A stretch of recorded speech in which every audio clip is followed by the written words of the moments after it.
Hey, what is up guys, I'm KBHD here, and the LG G4 has been killing it.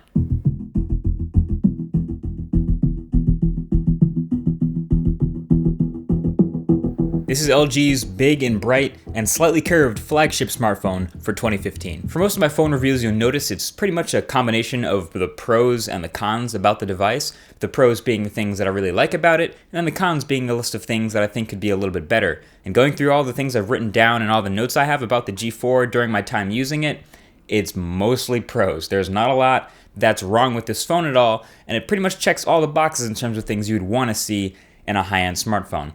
Anyway, let's get into it. First of all, on the spec sheet, the G4 is high-end all the way across the board. We saw it the day it was announced, so it's rocking a 6-core Snapdragon 808 chip, 3GB of RAM, and it benchmarks a little bit lower than that Snapdragon 810, but that's not a big deal. Definitely still an excellent performer. And the rest of the components, like the display and the battery and the camera, as you'll see in a second, are top of the line too. But let's start with the build, since this was actually my least favorite part of the phone. It has a 5.5-inch display, so it's kind of a big phone, and it's slightly curved, so not flexible, curved, like the LG G Flex 2. And it grew its forehead back from the G3, which had those trademarked, much thinner bezels, so I'm saying the G4 is not the prettiest phone in the world, but material choices are decent. So you get glossy metal sides, and you can get it with a variety of different backs. The back I have here is the plastic one. LG says this is a plastic infused with metal, but I can't really tell, so I'm just going to call it plastic. And it has a sort of a diamond pattern to it that you can feel when you rub your hand on it. There's another back material that's ceramic, a bit heavier and a bit smoother, but with the same diamond pattern. And there's also a bunch of leather ones, which actually look really nice. And although I don't know how durable they are, I still think I would prefer those over this plastic. But either way, even if you don't get the back color you like, you don't need to sell it or return it, because the G4 is part of an endangered species of smartphones that still have a removable back. So you can remove the back and replace it, or use any of the other ones. You can switch between them. And underneath that removable back, you have access to a removable 3000 milliamp hour battery and a micro SD card slot for expandable storage. So that will make some people really happy. Also, LG kept all the buttons on the back of the phone, so there are no buttons on either side. It's nice and clean. And you have some slightly improved, more tactile buttons. I think they're a little bit more separated, and the power, volume up and volume down are really easy to press and easy to get used to. I actually found myself reaching for back buttons on other phones after using this one. Now, around the front of this phone is a 5.5-inch Quad HD display again. It's not an OLED display like Samsung, but it's what LG calls a quantum IPS display. Not to be confused with an actual quantum dot display found in some new TVs, but they do promise it'll bring some deeper contrast, blacker blacks, and better overall color. And yeah, pretty much any way you paint it, this display looks awesome. It gets very bright, not quite as bright as the Galaxy S6 again outdoors, but it's close. And of course, it's super sharp and very vibrant and colorful and beautiful and curved, and just enough to make a difference when you're holding it up to your face, if you still make phone calls. So it might not be the best display in any smartphone. I'm still going to hand that crown to the Galaxy S6, but the G4's panel provides a fantastic media experience. If only it weren't paired with a bottom, rear-facing, not that great, easy-to-cover speaker.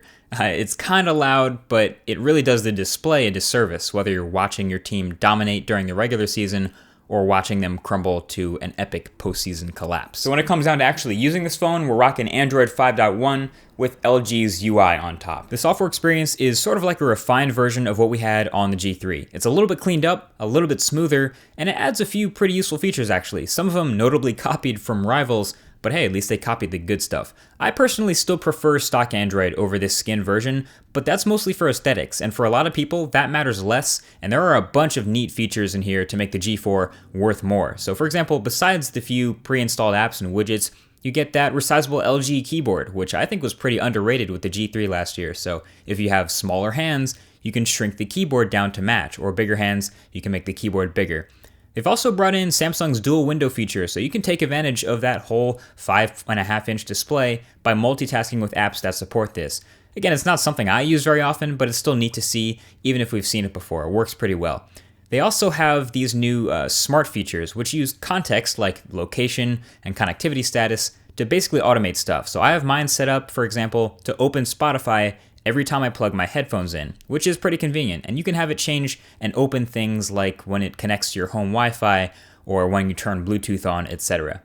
And then everything else in LG's launcher is pretty smooth and clean. I mean, again, it's not as clean as stock Android, but it's a definite improvement. And I noticed things like, the super wordy version of the weather in the stock weather widget. Again, like instead of the temperature, I get a paragraph, or the settings I still think are downright ugly. They've organized it really well and it's helpful, but any menu that needs scrolling text was probably not planned very well.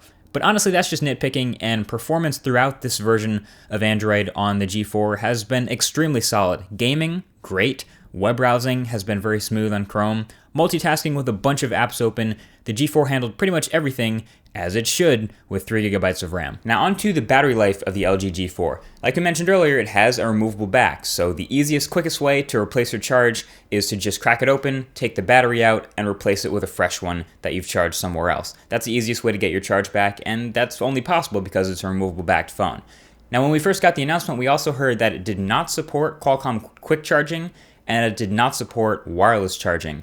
Since that video, one of those things has changed. It's gotten an update now where it does support Qualcomm's quick charging, so that's pretty nice. So you have battery swap available, you have quick charging available, still no wireless charging, but the battery life of the phone itself with this 3000 milliamp hour battery is great. I've been getting great standby time and great on-screen time, so I typically average around 4 hours of screen on time with the Quad HD display and all of its great performance. And also standby time was really good, so I would go to sleep unplugged at 100%, and I would wake up with 98% battery left, which is great. You don't see that from every phone, so I'm happy to say that the G4 has been great in any aspect of battery life, even though it does get a little bit warm sometimes, and even though it does have a really high resolution, really big display, there have been no problems, and it lasted me all day, every day. Now onto the camera on the back of the G4. Since this thing has launched, this camera has been one of the most talked about, one of the most impressive features to a lot of people. This has been the thing that's blown more people away than anything else, and rightfully so. On paper, we're looking at a 16 megapixel 1/2.6 inch sensor with a wide open f1.8 aperture, which is the widest on any smartphone so far,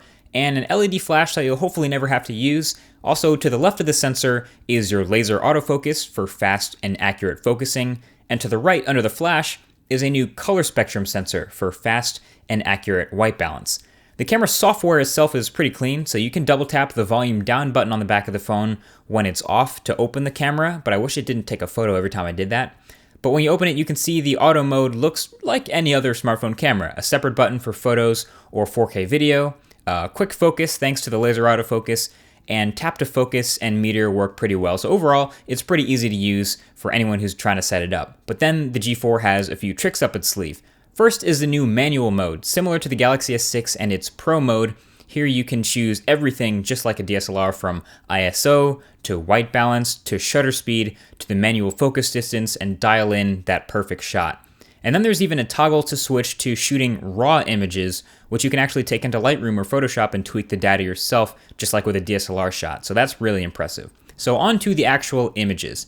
On a beautiful Quad HD viewfinder, it's easy to be very impressed by the crispy photos the G4 takes. There's tons of detail, great colors, even pretty decent dynamic range, which is impressive for a smartphone camera.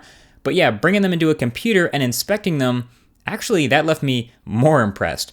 Pretty much every photo I took was clean and in tack-sharp focus, and it very quickly became one of those cameras that made me want to just go out and take more photos of things. Just encouraged me to point and shoot in auto mode, and it did a killer job. Also, the optical image stabilization had me taking way more low-light shots, and it did a great job with those too. Dynamic range was wide enough to keep those photos looking pretty balanced, even in more extreme situations. And the OIS kept shots crispy no matter what the conditions. Basically what I'm saying is it's very hard to complain about anything about the G4 camera, but I do have something, just one little nitpick. As much as we love crispy shots, the G4 does actually over-sharpen a little bit, the same way Samsung phones did 1 or 2 years ago. Take this shot for example. I took the same photo on both the Galaxy S6 camera, which I've talked about that phone a lot in this video, and the LG G4 camera. Both shots look fantastic on the phone's display, but inspecting them both on the computer and zooming in, the G4 photo was so much sharper than the Galaxy S6's, to the point where I thought I actually missed focus with the S6 camera, but I didn't. The G4 just sharpens the image a lot more in post-processing, so you can see it's crispier, but it's not actually showing any more detail. The issue is a little easier to see here in this photo, so the gnome is in focus, but some of the flowers aren't supposed to be. But if you zoom in and look at those flowers, you can see they're still processed in a way that kind of tries to find detail and crunch into focus things that aren't. Not a huge deal, especially when most people never zoom in on their smartphone photos anyway, but this is something that can be adjusted in a software update, and I think that's what we'll see.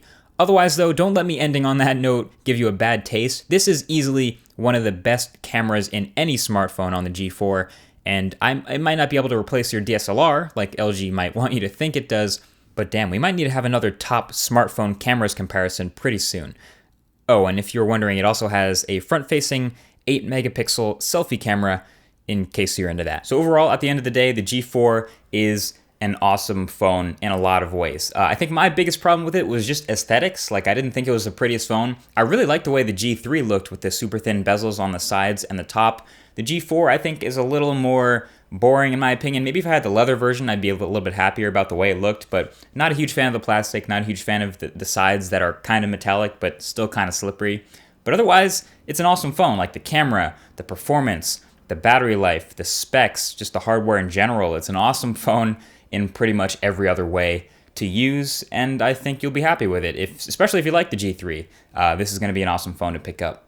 So yeah, that's been it. Hope you enjoyed this video review of the LG G4. Thank you for watching, and if you enjoyed it, feel free to give it a thumbs up below, and hit that subscribe button if you haven't already to see more videos like this. Again, thanks for watching, and I'll talk to you guys in the next one. Peace.